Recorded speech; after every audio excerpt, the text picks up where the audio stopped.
singular pleasure for me to introduce you to Ken Anderson, who is a long-time collaborator with Telos, though not recently, but we hope more in the future.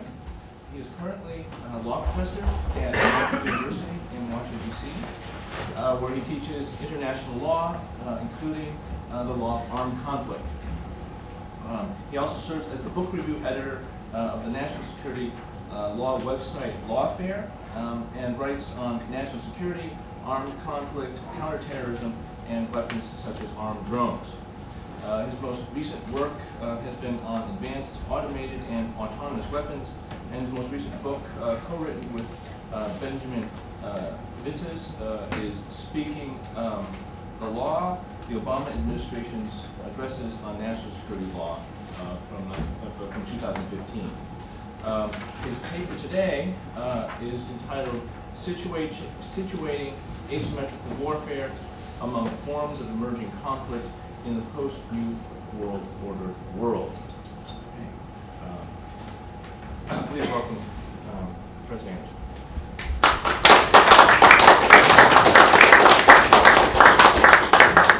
I am hitting the start button here. So, thank you, David, for that lovely introduction. And I have to say that the paper title is no longer exactly accurate for what it is that I'm going to talk about today, largely because Stephen Metz's splendid presentation yesterday said an enormous amount of that which I would have said, and said it much better than I did. I mean, I thought that was really an extraordinary presentation yesterday, and I sat with my remarks prepared and ticked off the things that I was going to X out. So I did a fair amount of hasty reworking yesterday, and essentially would like to pick up where Steve left off in a certain way, and also to expand a sort of parallel story that I think goes to an enormously important element of asymmetrical or asymmetric warfare that the Telos conference, this Telos conference, has very properly focused in on, which is the question raised by Max Boot in the kind of working definition, I guess, that we apply to asymmetric warfare here, of politics, press, propaganda as being elements of ways in which a weaker, materially weaker, militarily weaker adversary looks to wind up making up that weakness against a stronger adversary. And to that, what I would like to add then is beyond the three Ps, so to speak, and in some sense is a subset of politics, but in another sense its own sort of category, is the question of legitimacy. The question of legitimacy in particular expressed through law, both domestic law, and we'll focus on the United States in this case, and also international law across a range of subjects, but most importantly for these purposes around the law of war. Legitimacy and law are, I think, essential elements in understanding asymmetric warfare, and they wind up sharing an important characteristic with these other politics, press, propaganda, but propaganda is a pretty loaded term in the English language, and we could think of that more broadly as press narratives and narratives, but also debate, right? I mean, people having legitimately different points of view about a lot of contested issues and how one's supposed to approach terrorism, counterterrorism, conflicts of various kinds. And this then raises what I think is going to be one of the most difficult aspects of addressing legitimacy in law and these other elements of politics, which is that in one sense we want to talk about them instrumentally as tools that are deployed by one side against another side, by the weaker side against the materially stronger side, and the other way around as well. And in that regard, then we think of them in instrumental terms. What are they going to do to advance my cause of victory, so to speak, to get where it is that I want to wind up at? And yet, the tools that we're talking about also have a life of their own, in which we think that different points of view are entirely legitimate. So to give an example from the sort of lawfare category, lawfare, as Bo, where is Bo? Yes, said yesterday in your discussion of lawfare, involves essentially the use of law, legal criteria to essentially try and constrain somebody, or to use law as a way of finding permissions to engage in something that would not normally be considered as kind of part of the military struggle, so to speak. One avenue for this might be the filing of a lawsuit, and Bo raised examples that essentially involve empowering private citizens to sue foreign governments for their alleged complicity in various terrorist actions. Most particularly at this moment, the JASTA legislation that would allow families, victims of 9/11 and so on, to sue the Saudi government and potentially its businesses and worldwide, and particularly stuff in the United States, in federal court, and look for tort recovery for these things. Lawfare in the sense that this can have tremendous ramifications in many, many different directions, but is not part of a battlefield strategy, certainly, and is not even one that is aimed at directly the terrorist group that one's actually worried about. It's sort of very indirect. But there are more direct examples of lawfare being used in ways that raise this problem of legitimate politics, legitimate debates over law, legitimate debates over the question of what should the rules, so to speak, actually be and what creates legitimacy. So, for example, when the ACLU files suit in some case saying it is not okay to target an American citizen in Yemen, despite what it is that you've said, and with a whole sort of series of criteria stating that you're depriving Anwar al-Awlaki of due process, and et cetera, et cetera, et cetera. In one sense, if you were looking at that purely instrumentally, and you were starting from the assumption that Anwar al-Awlaki should be dead, then the lawsuit is merely a sort of instrumental tactic in which you were attempting to sort of constrain your enemy. If you're the ACLU, it's filed it in perfectly good faith, believing that this is actually a violation of the rules. So the difficulty that arises, particularly with regards to law as a sort of expression of legitimacy, but it's also true of press narratives, it's true of politics in general. It's the problem of, is it actually possible to distinguish between that which you regard as engaged in good faith by people that think that this is actually the way things should go, or this is the way the rules of the conflict should be interpreted or structured, versus people that are simply, they already know what they think, and in some sense we regard their goals as being outside of the legitimate, because they would like to have a set of rules that would make it as easy as possible to introduce a suicide bomber into the crowded market, et cetera, et cetera, et cetera. The problem is, the action may be exactly the same in the sense of going into court and asking the court to rule that your civil liberties to go into the following place without being searched by X-ray machine and so on. That's actually a legitimate thing that people are able to do, and it's sort of irrespective of how terrorist groups may wind up manipulating or using that. So that's the ambiguity that's associated with an awful lot of the stuff that we regard as symbolic in some fashion, but nonetheless has tremendous possibilities, at least, of consequences, because these things like the use of the press, the use of social media, the use of the law directly wind up having enormous ripple effects on the way in which our conception of what's okay and not okay is structured. So that is at the heart, I think, of what this Telos conference has looked to get at beyond the sort of narrowly strategic battlefield military, right? Beyond the sort of narrow stuff that takes place in asymmetric conflict in particular battlefield. So the classic case of asymmetric conflict involves the use of human shields, the use of civilians, commingling with civilians in ways that violate the laws of war. And the response of the adversary on the other side is to say, what do I care?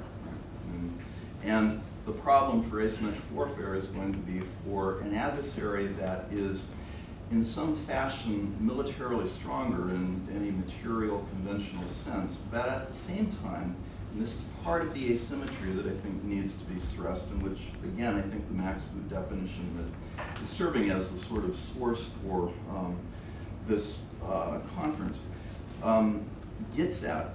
Part of the asymmetry is not merely the material differences between the two sides. It's the sense in which you are constrained in some fashion by norms, by morality, by law, and by the need to have a legitimacy that in some fashion is grounded in those things. Now, that's what primarily concerns me here, and I think that it picks up essentially on a lot of places where Steve left off, because it goes to the sort of directly to law certainly, but in a sort of broader fashion to the legitimacy question. Okay, and I'm not able to read my handwriting any better with my glasses on. So, with that as kind of the background, I want to proceed in the following order. So I want to say a little bit more about what I think legitimacy means and how law winds up fitting into that. And it's not going to be any kind of high telos theory. David, when I moved to Washington and started engaging in a lot more sort of directly policy stuff rather than telos stuff, it's like the center in the brain burned out.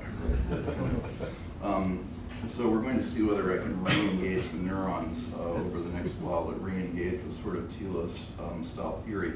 But whatever I say about legitimacy, I don't mean anything theoretically laden by it at all. Nonetheless, we do have to say something about the relationship between law and legitimacy. Beyond that, then I want to do something in a sense even simpler, which is I want to have everybody huddle around the campfire, so to speak, and tell you a story. And the story will be essentially an account of the changing ebbs and flows of law and legitimacy, at least as far as the U.S. government is concerned, beginning with 9/11, coming up to the present, and kind of phases within that I'll arbitrarily delineate as kind of the first Bush term, the second Bush term, the first Obama term, the second Obama term, and then something into the future. And then we'll wind up attempting to kind of look into the future a little bit, but not very far. And the discussion is about asymmetric war. A lot of what I'm describing is really asymmetric war in the context of U.S. counterterrorism policy following 9/11. So not so much on the war in Iraq, war in Afghanistan, except as it sort of bears on that, but it's really far more on what I think is the most contested issue, which is the question of the contours of what legitimate counterterrorism looks like against a transnational non-state actor. So I'll draw some conclusions and speculate about where I think this is going towards the end. But let me say then, first of all, just a couple things about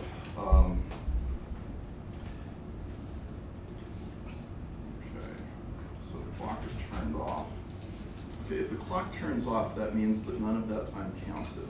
Okay, you got your clock. I'm going to put this over here. Nice try. So let's say a little bit about legitimacy and a little bit about law. And by legitimacy, I just mean a sort of very simple, theoretically unladen idea that legitimacy within a political order, within a legal order, resides in the fact that you have people, individuals that have internalized not only a habit of obedience in some behavioral sense to commands from authority, or the rules that sort of structure the political community or the social community and the legal community, but they, broadly speaking, accept those rules as being right, as being correct, and that the obedience to them is not simply the observation. It's not like Hume watching one ball move up to the other billiard ball and saying, I don't see any cause there. It isn't behavioral in that way. It's looking and accepting the idea that there is actually an internalized psychological sense that this is right.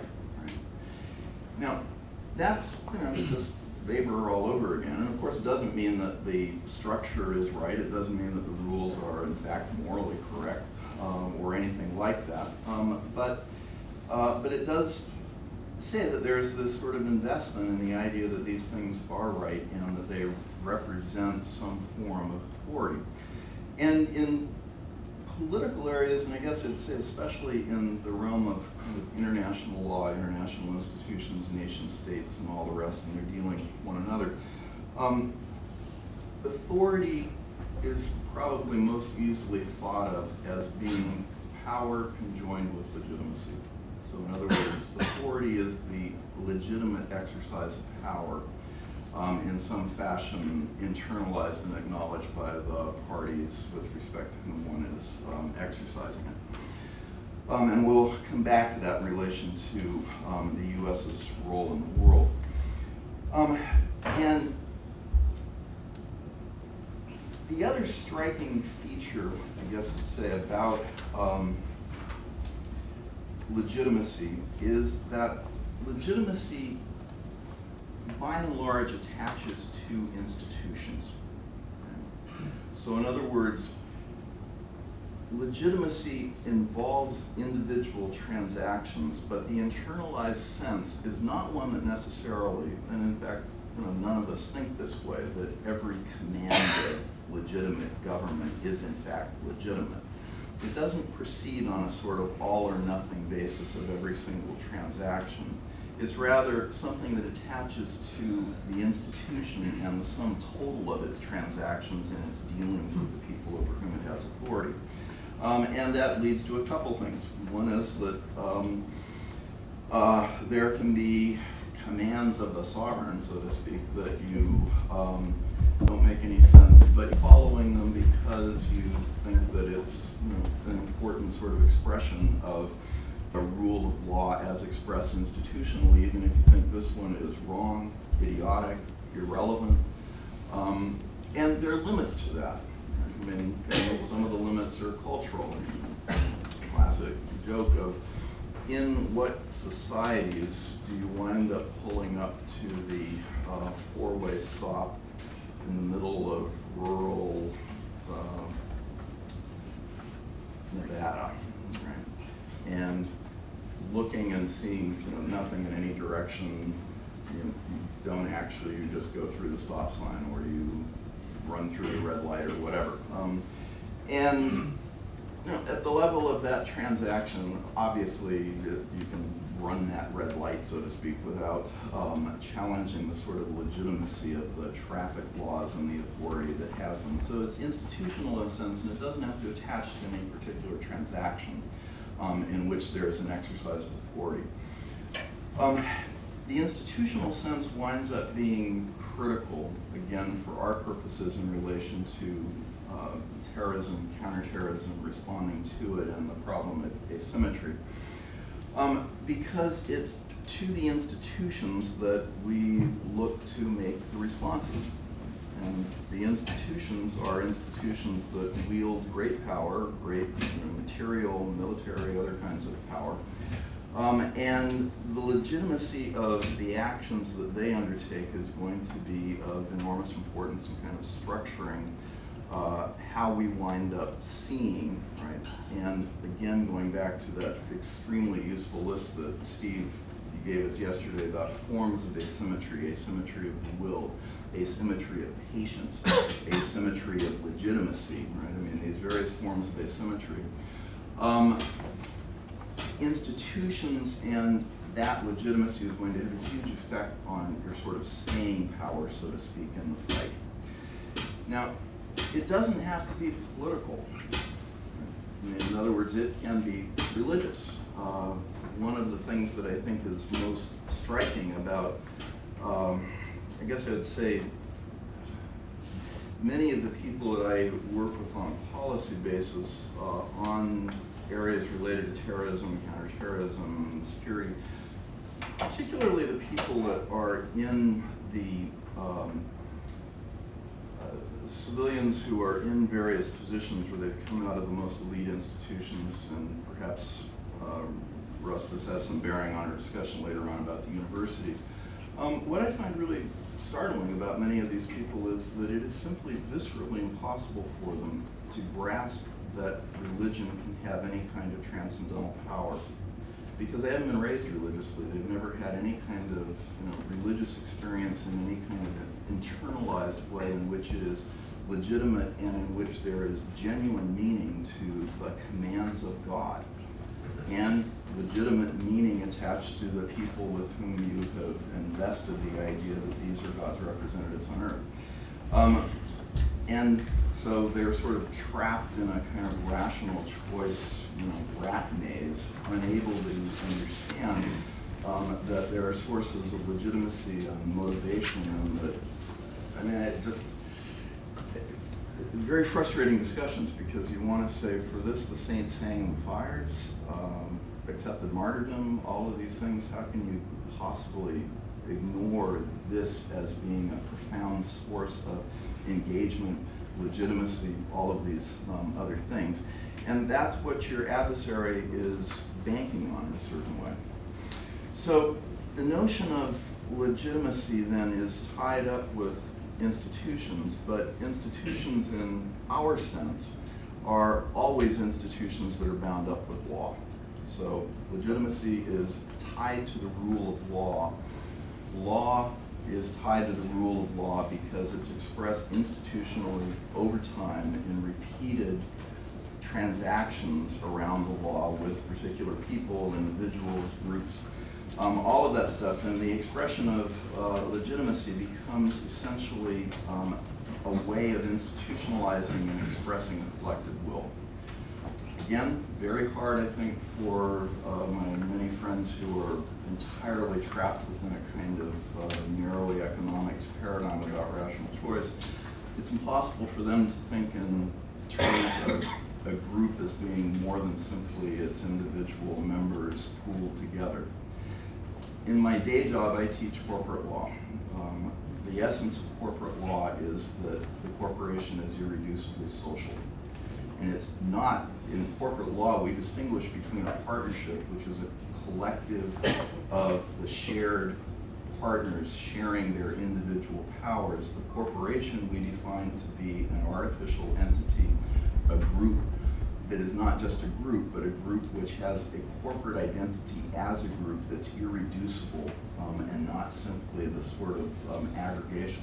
In corporate law, we distinguish between the aggregation and entity theory of group agency. That winds up also being a weirdly intellectual hurdle for numbers of people analyzing policy in these areas to sort of overcome. It's just the kind of summed preferences of individuals and the inability of that to capture religion and to capture religious commitment, I think, is just enormously damaging in terms of the kind of analysis. And I fault the universities in large part for that. Russ, I'm going to keep a sort of running total here of all the places in which I fault the universities for sort of failures to be able to engage with the, and I'm looking at Russ because of the later discussion we're having. We'll send you a tuition. Oh, yes, absolutely, yep. Now, that sense of legitimacy tied up with law has a domestic law aspect in the United States because it ties up with the entire structure of constitutional law. It ties up with all of the other laws that we have. The panoply of laws touching on terrorism, counterterrorism, all of this stuff runs across everything. There is nothing that is not touched by this, including every financial transaction, anything involving the banking system, the movement of money. All of those things in some way are have legislation that winds up adhering to them. Now, the question, however, about legitimacy, specifically in relation to responding to terrorism, counterterrorism and law, becomes important because we ask what, of course legitimacy matters, of course law matters, of course institutions matter. This is not really very interesting. What is it that in some sense you're trying to tell us would be the other alternative that you're implicitly arguing against? And that is essentially necessity. The argument that necessity trumps everything else. In time of war, law is silent. And that legitimacy reduces down in the moment of emergency, in the moment of crisis, down to simply the necessities of the moment, and you simply proceed in sort of serial order to deal with the emergency that's out there. And that necessity is its own justification. Now, that is actually very often imagined as being the nature of how countries respond to any of these sorts of emergencies.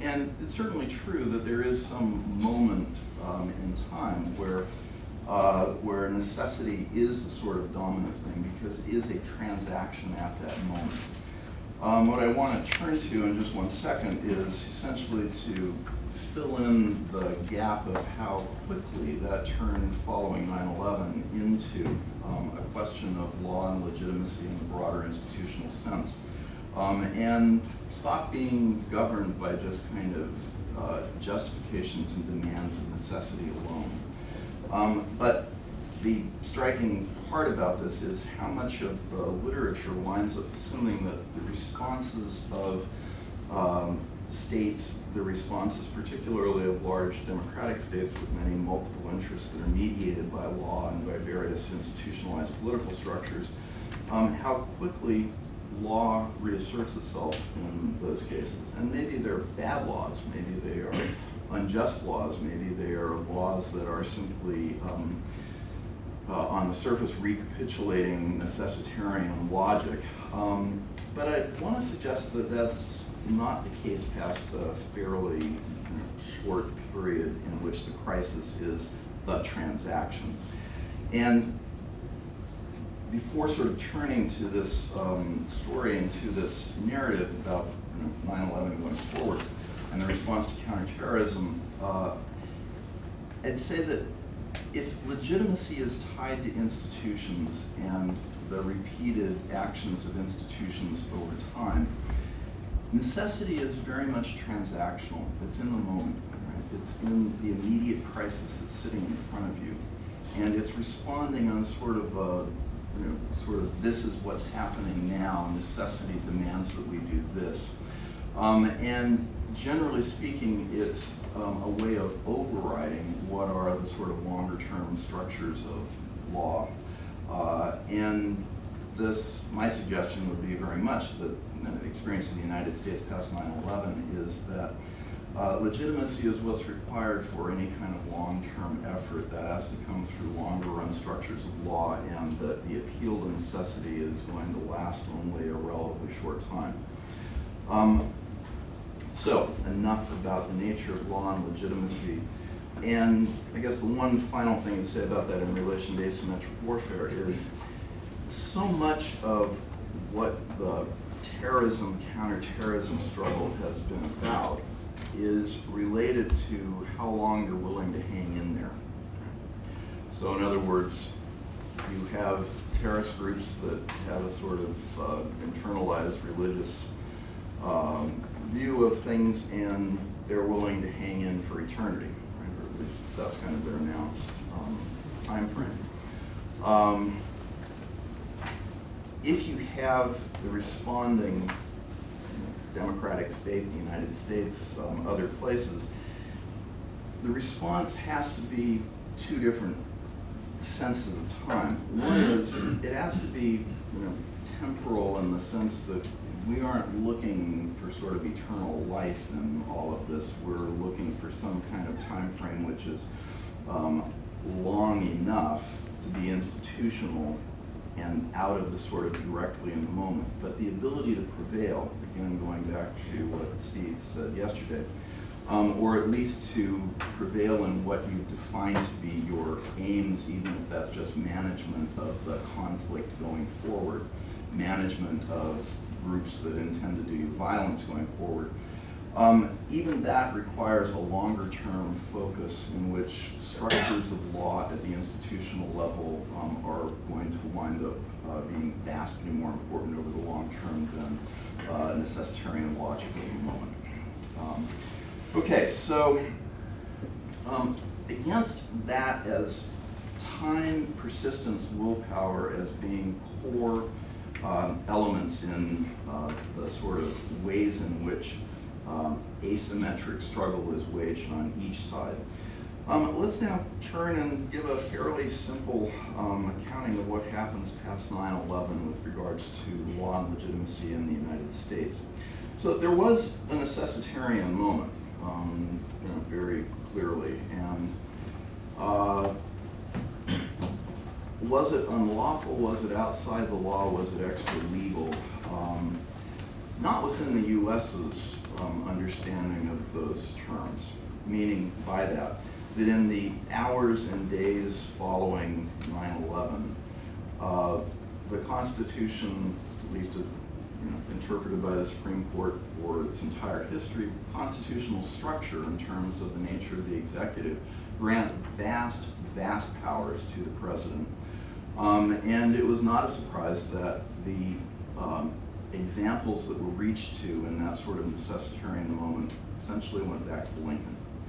But even in the moment in which there was essentially the most draconian measures being imposed in the most sort of obvious logic of necessity, into a moment of uncertainty when you don't know where the next plot may be coming from, you don't know whether this is linked to other things, you don't know whether there's something that's sort of imminently on the horizon, and you have no idea who it is that you're looking to pick up in order to get answers to any of that stuff. Even at that moment, the language is all within sort of the structure of constitutionally granted powers, emergency powers of the president. And the appeal to Lincoln is very deliberate because Lincoln was enormously concerned that he at least justify his acts, even his most radical things that departed from accepted constitutional norms and customs and the rest, that he framed that in some way in relation to the existing body of law, at least as a matter of post hoc justification. Now, post hoc justification using the language of law gets a very bad rap. You're just invoking this and this and this to justify what you're planning on doing anyway because you thought it was necessary to do it, so you're just trying to come up with a rationale after the fact. In one sense, that critique is clearly right. In another sense, it nonetheless is constraining language. The way in which you wind up offering post hoc justifications or before the fact justifications The fact that you're appealing to law and that you're appealing to institutional and existing structures of law winds up meaning that in some way you're looking to legitimacy as a framework in a larger sense. It may not, in fact, justify what it is you're doing in sort of objective fact. It may be that down the road people look at it and say, this was just an abuse of power dressed up in a certain kind of language. So, maybe difficult to sort of anticipate how it will be seen in terms of its legitimacy down the road. But against the idea of sort of pure necessity, it's hard to find, not just in the United States, but even if you look to the Melian dialogue, the generals are justifying themselves, and they're justifying themselves by reference to custom and law. And they use necessity and all the rest, but in fact there's a much richer language that's going on with that. Specifically one that has, I think, an enormous amount of purchase in many of the conflicts, especially the civil wars that go on today. The necessitarian language used by the Athenian generals in the Melian dialogue winds up, in one sense, just saying we had to kill them, otherwise bad things were going to happen down the road. But it wasn't merely an argument from prudence. It was an argument from the prudence of killing these people because we have to protect our children and the future generations. This is a language of moral justification, and it's a language that winds up justifying pretty much whatever you want in terms of that, but it is a language that is more than just sort of saying this is the nature of necessity or a necessity of nature. And that, I think, winds up giving a sense of the enormous importance of legitimating language where there is a sort of buy-in into what it means, at least by the political community that one is involved with. And maybe a better example would be on at least two occasions, I can remember, over the time that I spent as a human rights monitor, essentially going around for Human Rights Watch to various wars and conflicts in the 80s and 90s. I remember particularly two conversations with two warlord militia leaders. One of them was in the Georgia-Abkhazia thing back in the early 90s. And the militia leader was engaged in hardcore, brutal, murderous ethnic cleansing.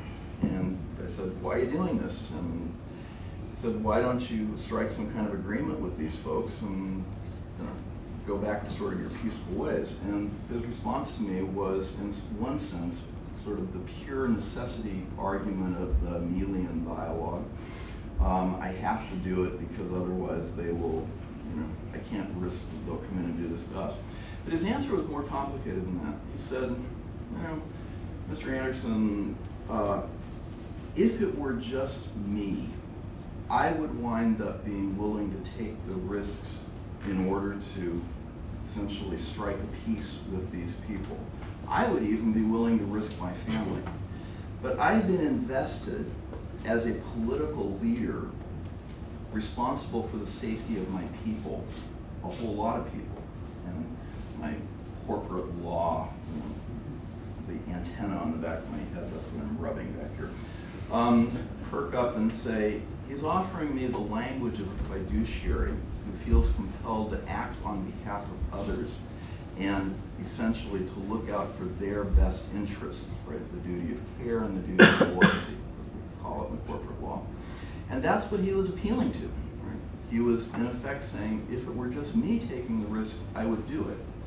Even if it were just, my family, but I cannot take those kinds of risks on behalf of the people that have entrusted me, right, with their safety. And that's a very different and vastly more motivating concept because it appeals to a sense of legitimacy, a sense of duty, a sense of purpose outside oneself, and the sort of narrow self-interest, narrow necessity.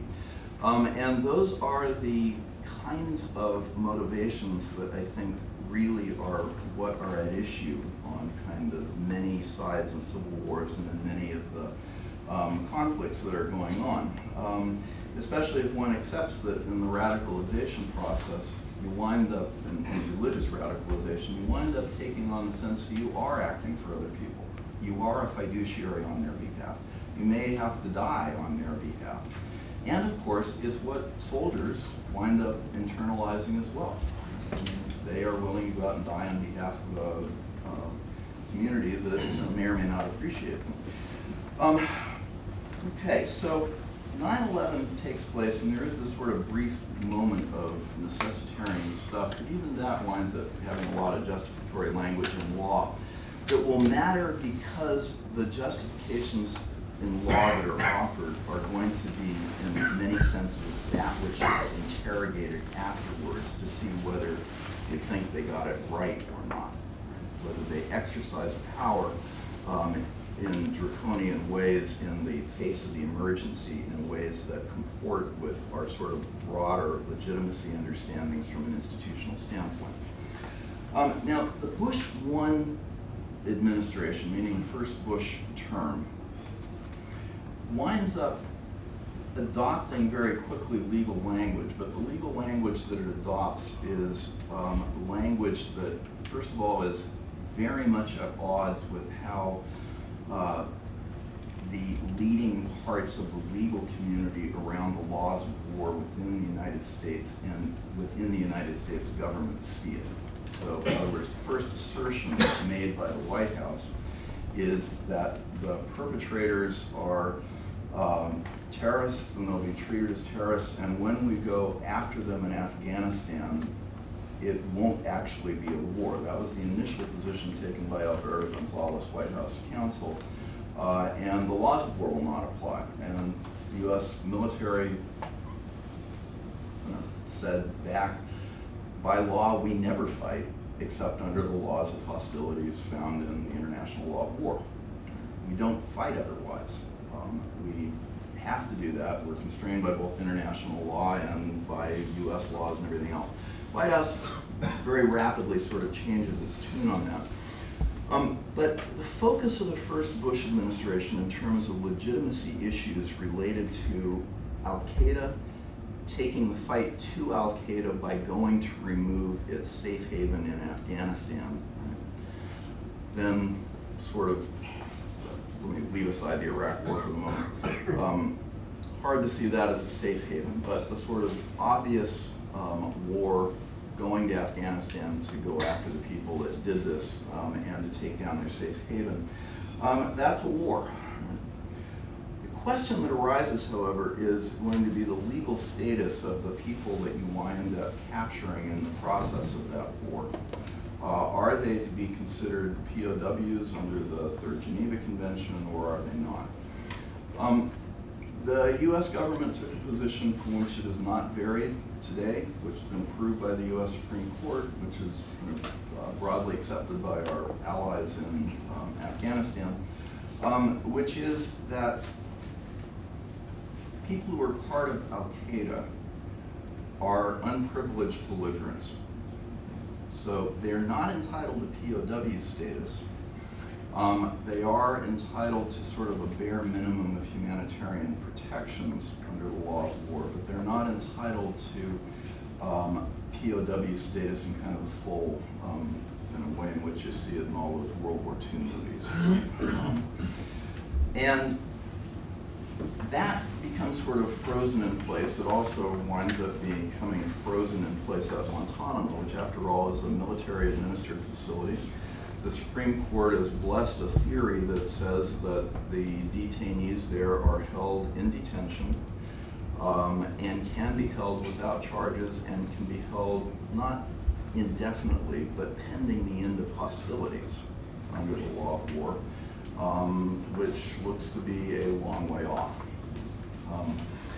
So that's the sort of legal theory that's operating there, and the issue that winds up arising for that is largely about detention, treatment of people in detention, harsh interrogations, waterboarding, all these kinds of things, and the legitimacy questions that arise out of that wind up being the legitimacy questions around those practices and around detention. At the same time, other states and leading organizations that deal with the legal aspects of this stuff, principally the International Committee of the Red Cross, the ICRC, are expressing grave concern with the legal conceptualization of the Bush administration's global war on terror. And the reason it raises enormous concerns to them is because the assertion by the first Bush administration is that it's a global war, and in any operation or business conducted in relation to that war, the laws of war apply. Doesn't matter where it is. Now, the legal basis for that is actually pretty straightforward. War follows the fighting and follows the combatants. And if you go to some neutral place, you may violate the law of Belgium when they come into Belgium, and I'm thinking about World War II and World War I and all the times that Belgium has been invaded in violation of its neutrality. It may be a violation of its neutrality, and there may be legal problems with that, but the actual conduct of hostilities on Belgian soil by armies violating its neutrality remains governed by the law of war, the law of armed conflict. The ICRC was, I think, the most vocal in being alarmed, but certainly all of America's allies were. And the reason was that it essentially asserted that anytime the Bush administration, anytime the US government wanted to pick up somebody, hold them, detain them, interrogate them, it would see itself as entitled to apply the law of war rather than the sort of human rights law or the domestic law of the place involved. And that struck, I think, nearly everybody as way too broad. Now, the Obama administration rolled that back, and in fact, the second Bush administration rolled that back into a very different legal conception, but the legitimacy issues were completely on the table at that point with regards to how far do you see this war going, and it remains one of the most live issues today as to whether there is a so-called legal geography of war defined in international law that confines the application of the law of war to particular places, hot battlefields, things like that. The problem with the Bush administration's position from a legitimacy standpoint was that it never actually had any intention of waging war in most of the vast majority of the places in which it said that it could assert the laws of war. In effect, what it wanted was the ability to use the laws of war wherever it went without actually fighting.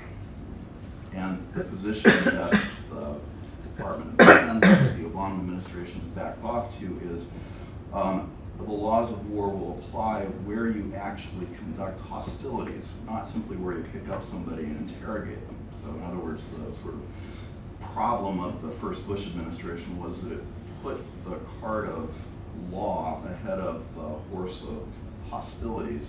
It wanted all the legal advantages of being able to use the law of war to set aside ordinary domestic law. But it didn't actually have any intention of conducting hostilities or fighting or engaging in any shooting or anything like that. Okay, so now we wind up moving forward into the second Bush administration, and here the source of legitimacy becomes much less, detention, Guantanamo, all that stuff is still on the table, but at least within the United States, the Supreme Court decisions in Medellin and sort of other decisions about Guantanamo detainees essentially sort of fix the contours of what within the United States at least is considered legitimate, although not in very large parts of the rest of the world. But in the second Bush administration, as the wars in Afghanistan and Iraq are underway, while at the same time there is the question of going after Al-Qaeda operatives and terrorists and so on in various other places, drone warfare begins to assume much more importance. And that then winds up shifting the controversy over legitimacy and law and what's lawful and where can you use the law of war and things like that into the heart of what hostilities and the law of war is all about, which is not actually detention or prisoners of war, but actually about targeting. the conduct of hostilities is the conduct of targeting. And so the question is, where can you use the laws of targeting and the laws of war, and when are you, so to speak, outside of anything that can be considered kind of the conduct of warfare?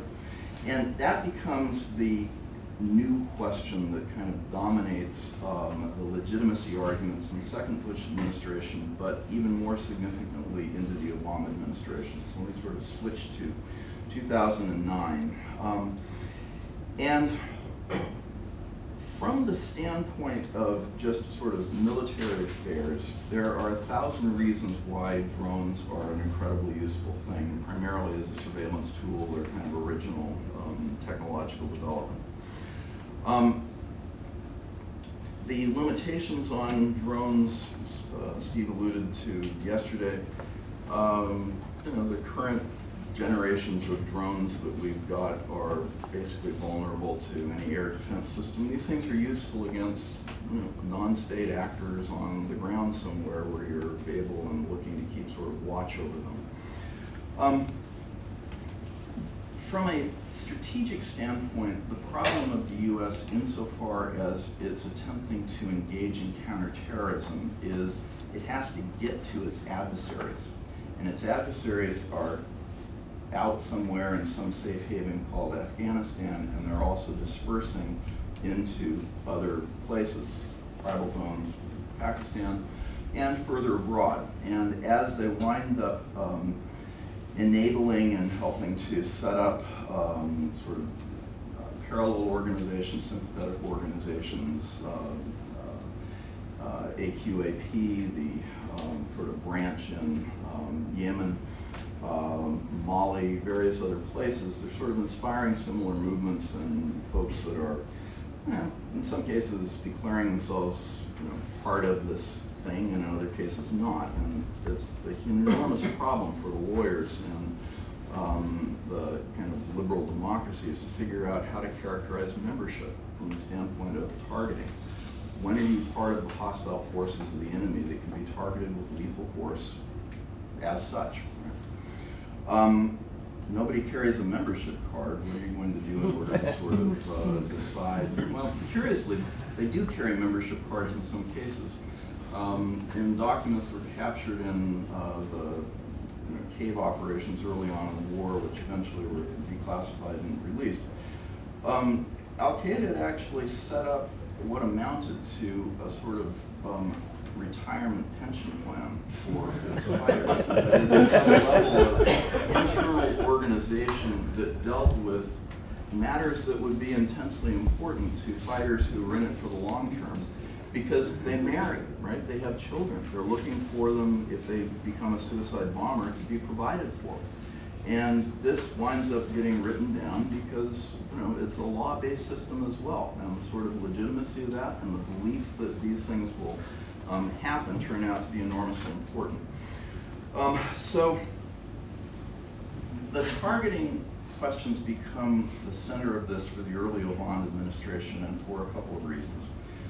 One is that the Obama administration has looked and said coming in, our goal is to end America's wars, and specifically 3 of them: engagement in Afghanistan, engagement in Iraq, and the fighting with Al-Qaeda. Leaving aside Iraq and Afghanistan, from an asymmetric conflict standpoint, Iraq and Afghanistan present a tremendous problem of asymmetrical tactics on the battlefield, all of it involving the use of civilians, all of that use of civilians illegal under the laws of war, all of it entirely ignored by the adversary on the other side. And leaving aside all the other reasons that drones and things like that are useful for lots of reasons, the laws of war are actually very, very filled with provisions that deal with the lack of reciprocal observance of the obligations of the laws of war and what happens. So, give a concrete example. If you have a protected place, a hospital, for example, or a mosque, or religious institution of some kind, it is protected unless the enemy decides to use it as a sort of place from which to engage in hostilities. And there's a specific provision that says that you are required to respect its sanctuary status until you have sent them some kind of message indicating that you are going to start targeting it, unless they quit using it in violation of the laws of war. So, in other words, one way, and historically the way of enforcing the law of war was a sort of self-help provision that was said, if they're not observing it, then you are allowed to, in this case, attack it. It doesn't remain privileged. Now, we have a special rule that says you have to advise them that they are doing this in violation of law. But once that's done, then you're free to go ahead and attack it. The U.S. made a decision clear back in Desert Storm that it was never going to do that. Not as a matter of interpretation of law, but as a matter of policy, believing that that would actually be a bad thing. It ignored the fact that in any of the wars in the Middle East, neither side had ever paid any attention to any of that stuff and never considered things like hospitals, religious places of worship, things like that, to be of any importance. But this did not go unnoticed, of course, by the adversary that then took an understanding of what not the U.S. understanding of law was, but the U.S. understanding of the rules of its own rules of engagement in order to say these things are off limits. Hooray. Right? The problem of civilians being used intermingled is in many respects more difficult because it's not unlawful to attack a combatant who's in the midst of civilians, whether they've been put there intentionally or not intentionally. But in order to do so, you're going to have to engage in some kind of calculation or some kind of assessment of the proportional harm that you're going to do to those civilians you anticipate in relation to the military benefits of engaging. And again, if you know what the stronger adversaries' sort of tipping points are in terms of confronting that enemy, then you're going to be in a position to sort of calculate very exactly how many people you have to surround yourself with in order to render yourself off target. So you have, in the case of some Taliban leaders who figured correctly that they were being targeted with drone strikes, in some cases strapping a baby on the back and carrying it around in a backpack anytime you went outside in order to sort of forestall an attack, which might have been legitimate, might not have been legitimate under sort of proportionality rules. But what matters from the standpoint of, so to speak, gaming the system, I suppose you can say, is you would like to know the detailed rules of engagement in which the general rule about proportionality is translated into how many civilians are going to be anticipated to be killed in this operation. Now, there's been a lot of criticism of the Obama administration's development of kind of bureaucratic procedures for assessing all of this in relation to drone strikes. It's not really any different from what it was, the U.S. military does anyway with regards to any kinetic operation, because it's required to do so under the laws of war, and a drone strike is no different. The questions that then arise are ones that were raised, for example, in the presentation yesterday in the breakout groups on drones. What's the basis that you're using to say that this person is targetable? Right? They're actually part of the hostile forces of the enemy. And again, that problem seen from a military standpoint is much less fraught with problems from the sort of general standpoint that the standing general rules of engagement by law for the Defense Department are that hostile forces of the enemy, as reasonably determined by the commander in the field to be hostile forces, may be attacked as a group with lethal force without warning, no obligation to ask them to surrender. It's war. Now that looks very different to an awful lot of people when you're talking about people who are not on a sort of battlefield, they're not wearing uniforms, and the question is, how are you sort of assessing two different problems? One is that you actually are targeting the person who is in fact the terrorist person you're going after. And the second is the person that's in your crosshairs is actually the person that you correctly put on your list in the first place. It's actually two different identification problems. I'm going to set all those things aside except to say that they raise tremendous problems of sort of legitimacy for the U.S. in terms of its conduct of hostilities in relation to its allies. Virtually none in relation to the U.S. public, to the U.S. Congress, to the lawmakers within the United States. And the Obama administration comes into office promising to end America's wars, knowing that to do that in relation to Al-Qaeda requires that Al-Qaeda be degraded. There may be no terms of sort of surrender, victory, that sort of sense, but degraded to the point of which the risks it poses can be regarded as episodic rather than sort of continuing in a kind of war sense. That's its goal. Now, domestically, under domestic law and with regards to the U.S. population, there's quite a different calculation going on. And that calculation is one that's fundamentally related to a decision made back in the Bush administration, but becomes kind of the defining line for the Obama administration, namely anything that takes place within the United States domestic territory. Arrest of people, finding of people, plots, homegrown terrorists, foreign terrorists coming from abroad, will be regarded as fully under the criminal justice system of the United States, period. So anything that takes place within the sovereign territory of the United States will be under the regular criminal justice system. It will not be military, it will not be, so it will be the regular thing, regardless of sort of the source in which it arises. That produces a lot of controversy for U.S. lawmakers, particularly the Christmas Day bomber trying to set his underwear on fire and blow up the plane coming into Detroit, because he's in U.S. territorial soil. And the question is, how's he going to be treated? And special provisions of law apply, leave all that stuff aside, but it turns out to be enormously controversial. The idea that an enemy combatant who is an unprivileged belligerent, who is also a terrorist, who shows up on your soil, you have to treat him under the full panoply of civil liberties and criminal justice protections, even though if you captured him across the border in Canada and Mexico or any other place or in international waters, you wouldn't have to treat him that way. Nonetheless, that was sort of the hard and fast line by which, to a fair extent, the Obama administration resolved the legitimacy questions that arose around the question of you're undermining sort of the Constitution and the domestic civil liberties. Abroad, however, the issue is completely different. In relation to Al-Qaeda, the wars on the ground are actually just a step to get to them. We'll leave aside Iraq because it had a different rationale, but you don't go into Afghanistan on the ground because you feel like going into Afghanistan. The only reason you go into Afghanistan is because it's the only way to reach the people you're trying to reach. And you've got to go in on the ground because you have to seize the territory between you and them.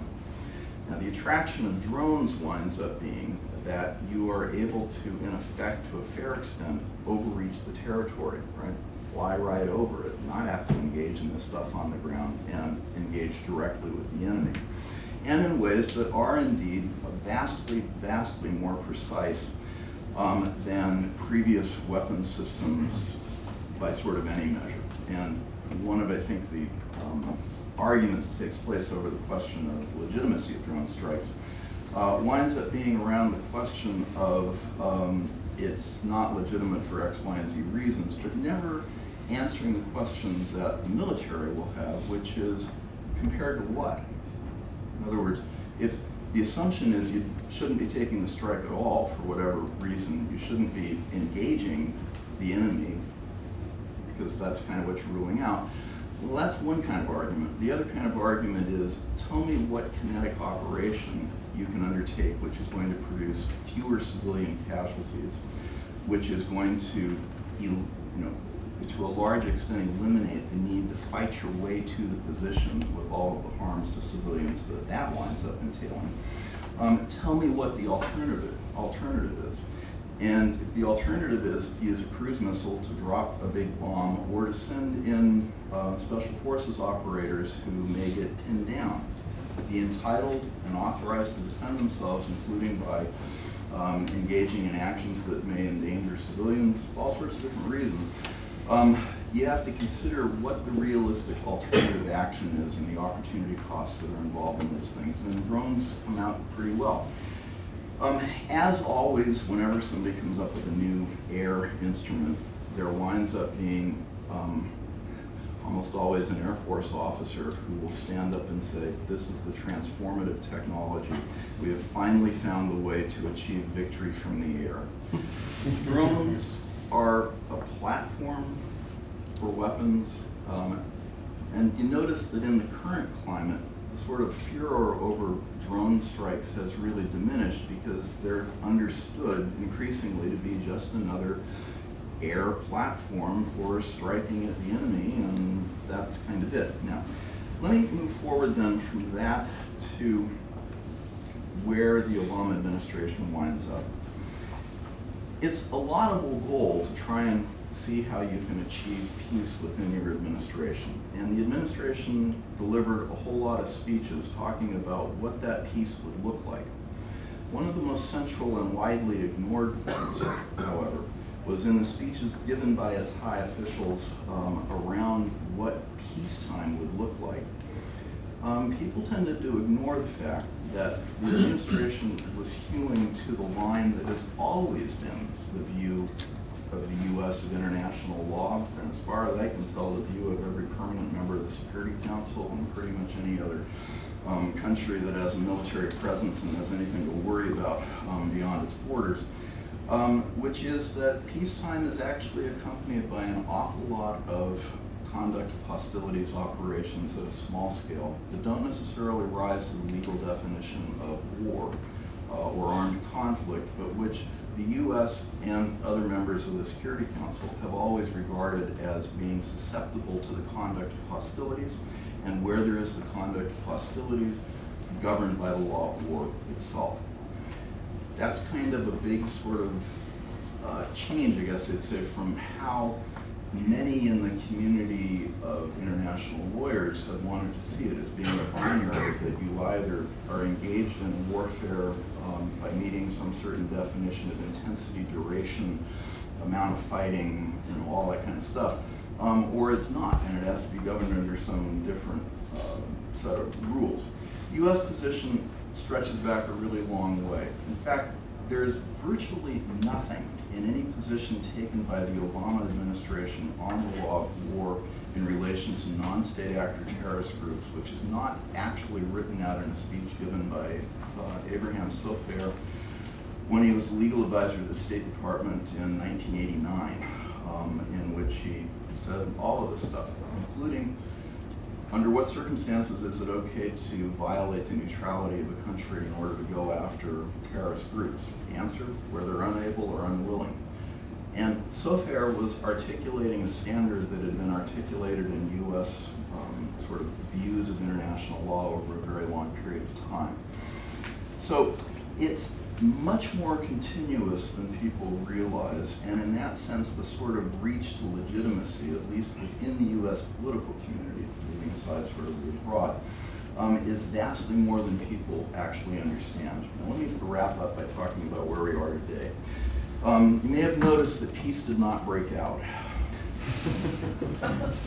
Not even the kind of peace that involves the conduct of lots of hostilities operations, using special operators, using drone strikes, using all that sort of stuff. And part of that was because of the fact that the Obama administration had not done what was necessary in Iraq for that, and I think it sort of was forced to the recognition that Afghanistan.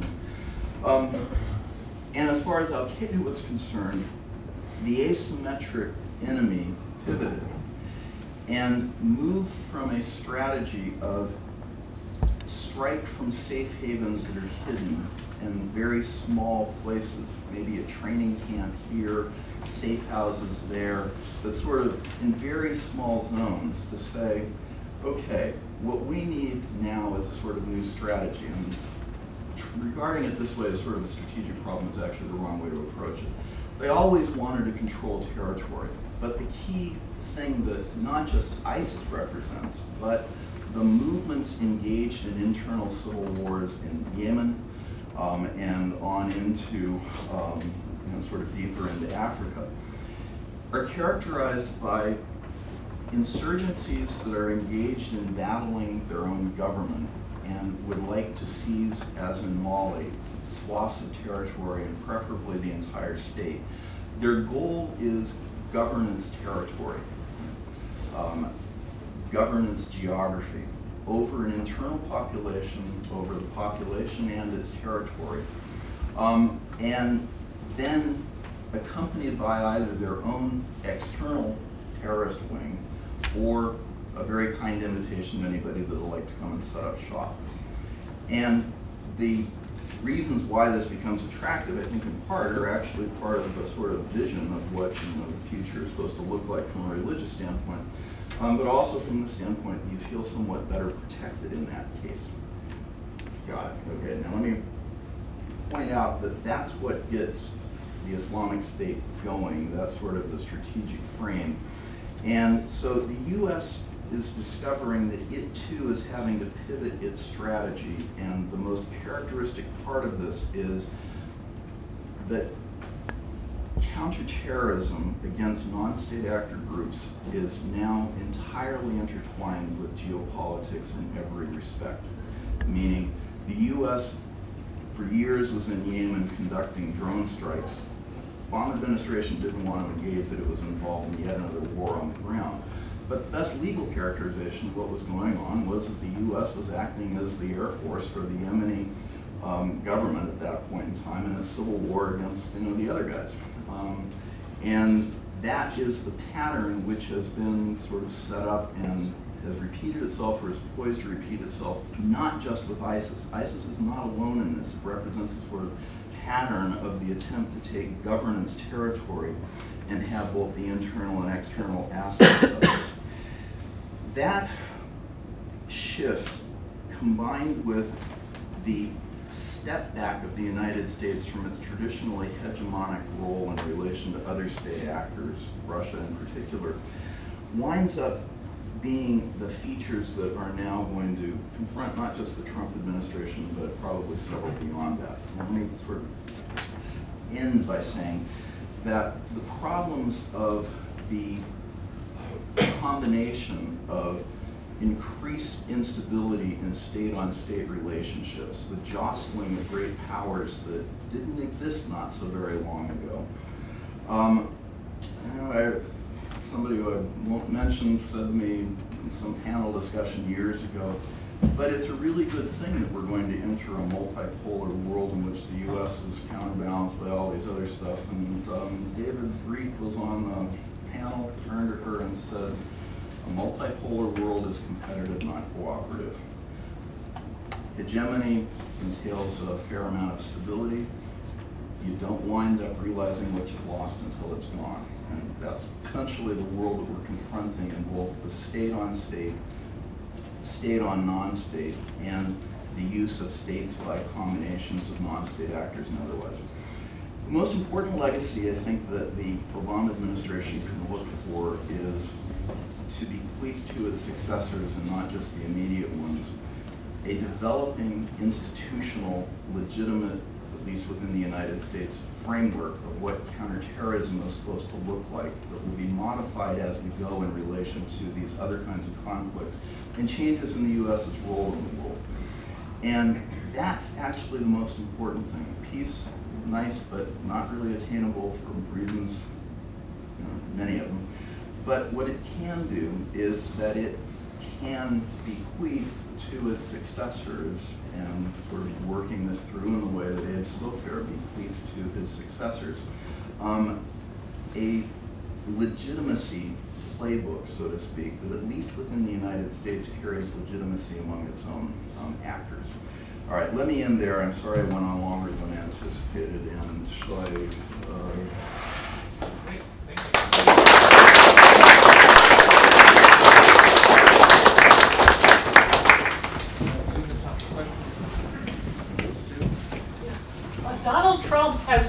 about the uncertainty factor in a very positive way, that indeed he has criticized the Obama administration for announcing policies at various points and strategies in international confrontations, instead saying that the administration that he will be leading will be unpredictable. And I'm wondering if there is some sort of normalization of unpredictability, or maybe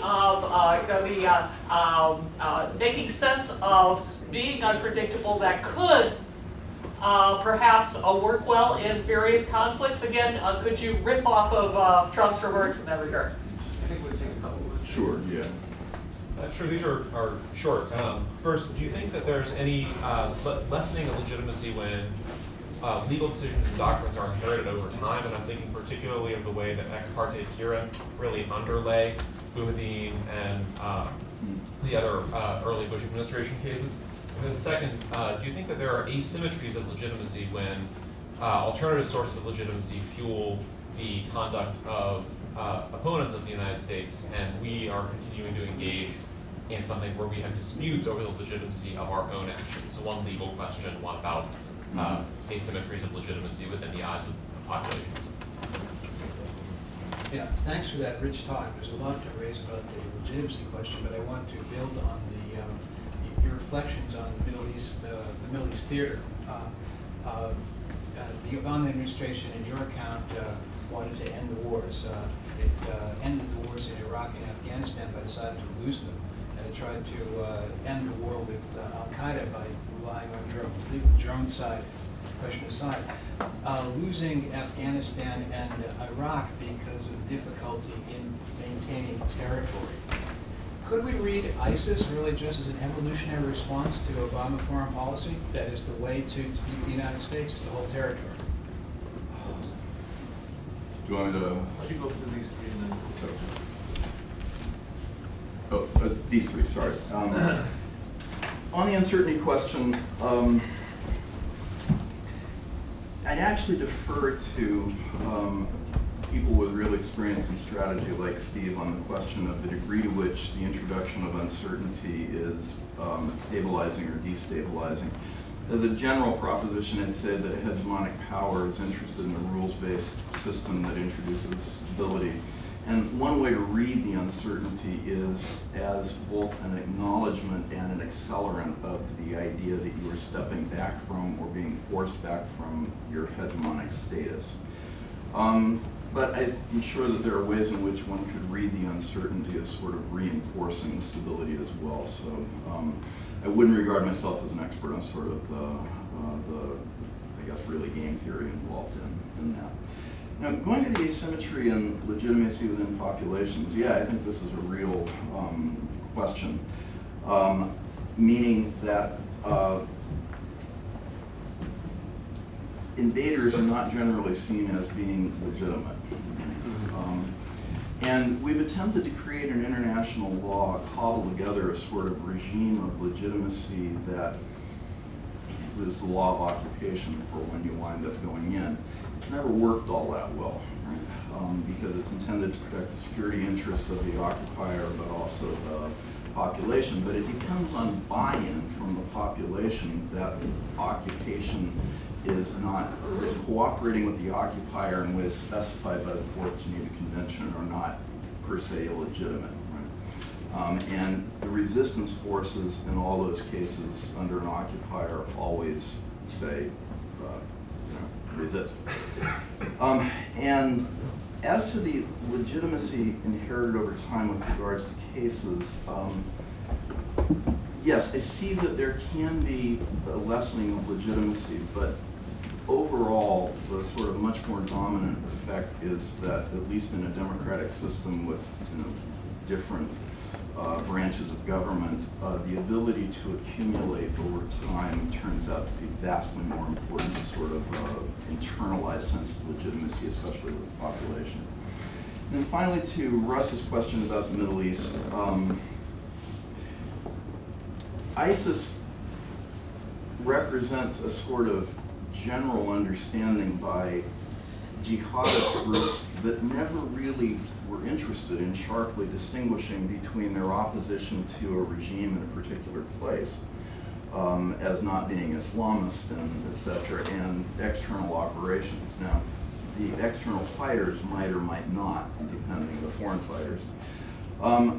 But in order to find safe havens in an increasingly hostile world created by the pressure of drones and a lot of other things like the ability to sort of restrict travel and lots of economic kind of pressures, there is this desire as a strategic matter to hold territory as a pivoting asymmetrical strategy all by itself.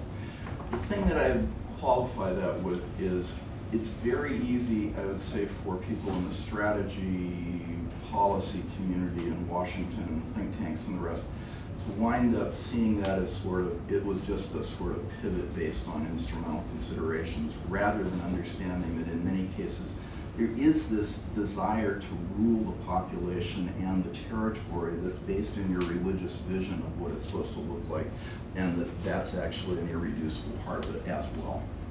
But the more general point about that is Syria is the disaster that bleeds out into every other sort of sphere. Yeah,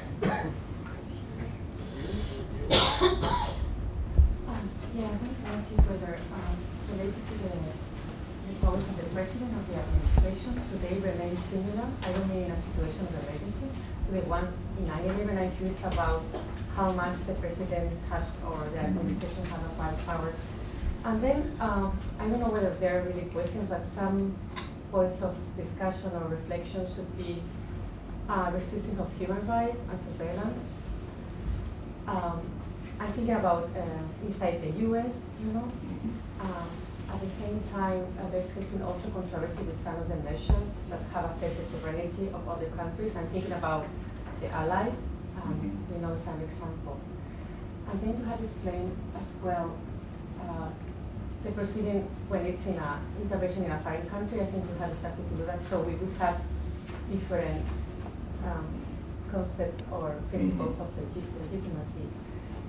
And then, sorry, because this is not my field, so I understand that from what you have talked to us, so every country now can, I'm thinking about the US and the allies, and these operations can intervene under their own principles. So I don't know whether, of course, we have all the international law, but are we developing some?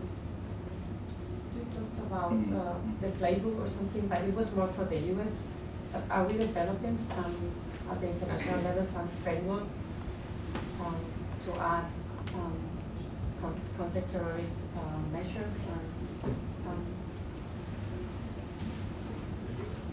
So, talking about post hoc justifications that appeal to legitimacy, I guess, at what point does that just turn into winner's justice? Because that was certainly a criticism that was levied against the Tokyo war crimes trials, including by one of the judges.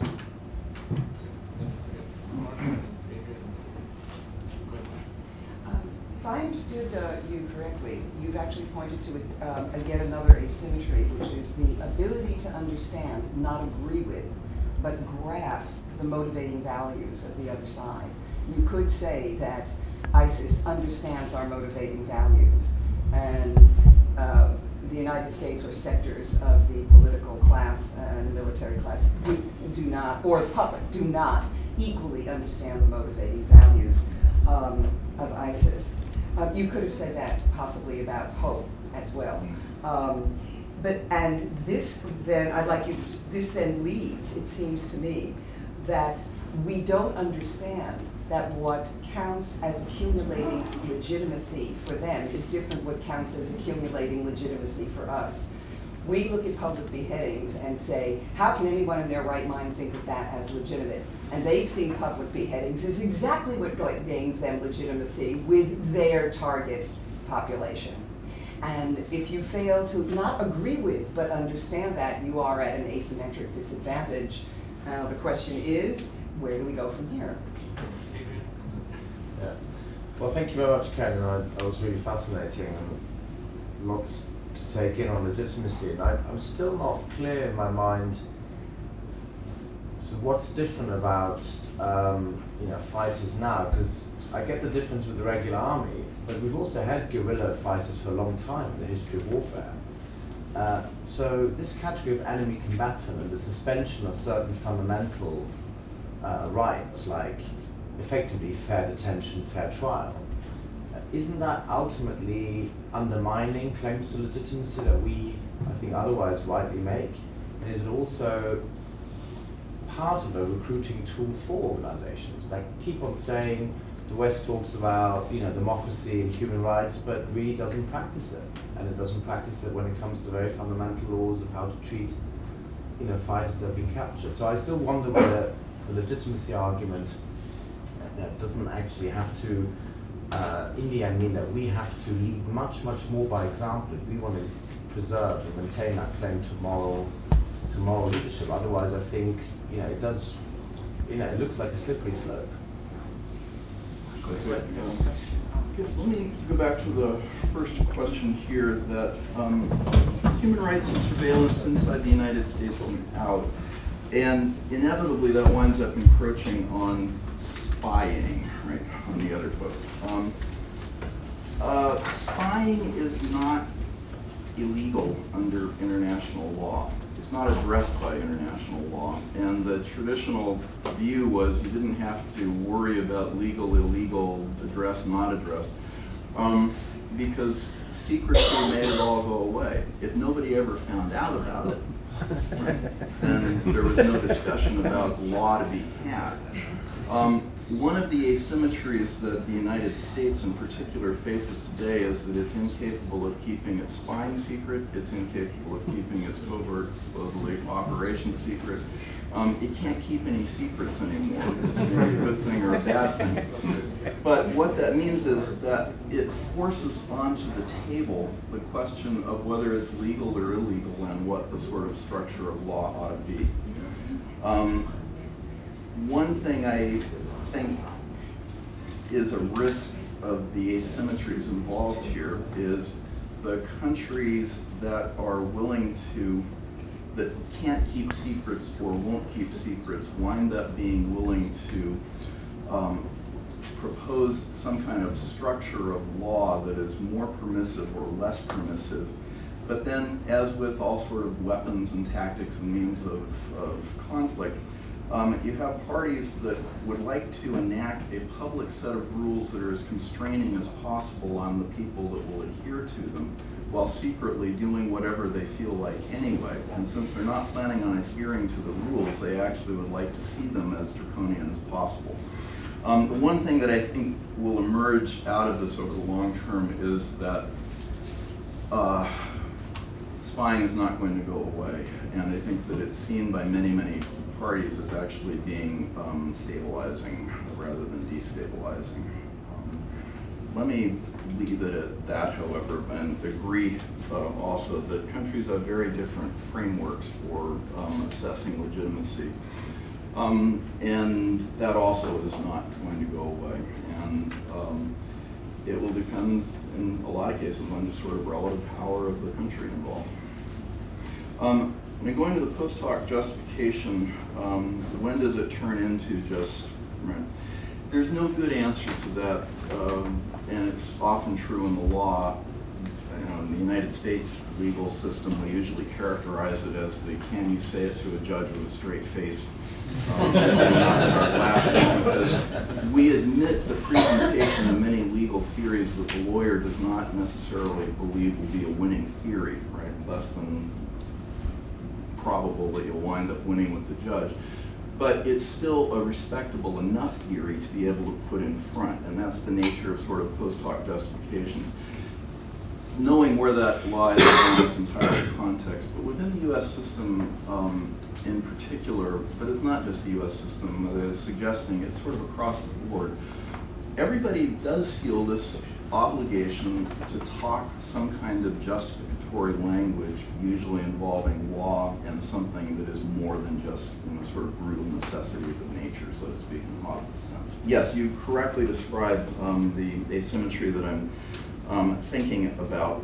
And yeah, I think that it's actually a problem that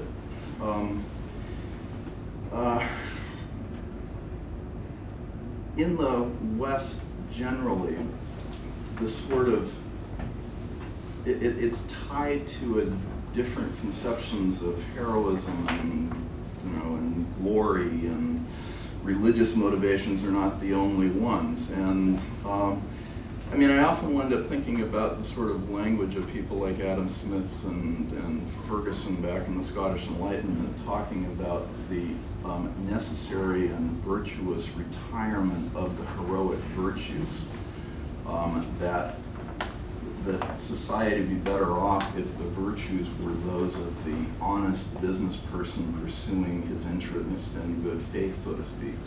The problem is when it comes to external enemies who are willing to fight and die, then suddenly heroism and all those things come back on the table. Specifically with regards to the religious motivation, the one big exception about this is the people, in my experience, that have the best understanding of the importance and power of religious motivation tend to be U.S. soldiers, because many more of them went to church and had religion in their background in a way that the sort of dry, narrow technocrats don't. And then finally, Adrian, going to your point,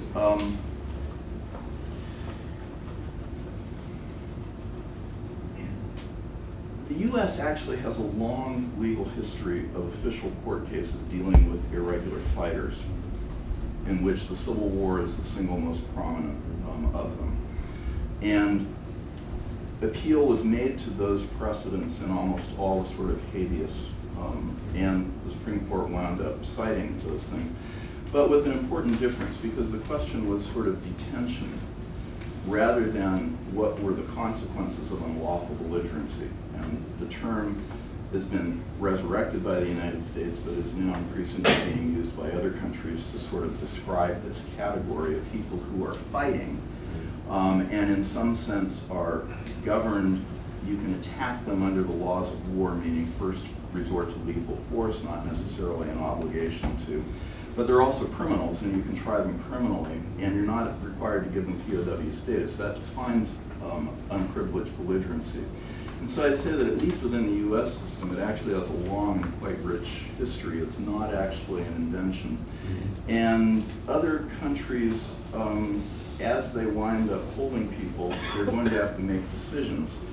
For many of the cases, the new thing are people that are on your own soil, homegrown radicalization and all the rest, and the question is whether you have sort of state of exception regime for them or not. The U.S. has not gone down that road, and I very much doubt will. And that puts a sort of different conception. People captured on the outside,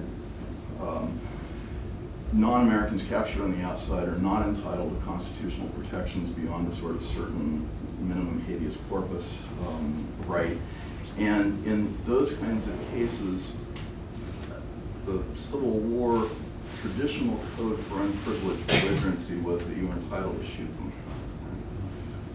So in other words, if you fought in a way that carried you outside of the organized armed units recognized as forces of the enemy, irregulars could be, they had to receive a trial, but it was perfectly okay to shoot them, and that execution was the result in a number of cases in the U.S. So there is actually a structure of law. There is just one that people find somewhat uncomfortable. Well, we're out of time, unfortunately. Thank you very much.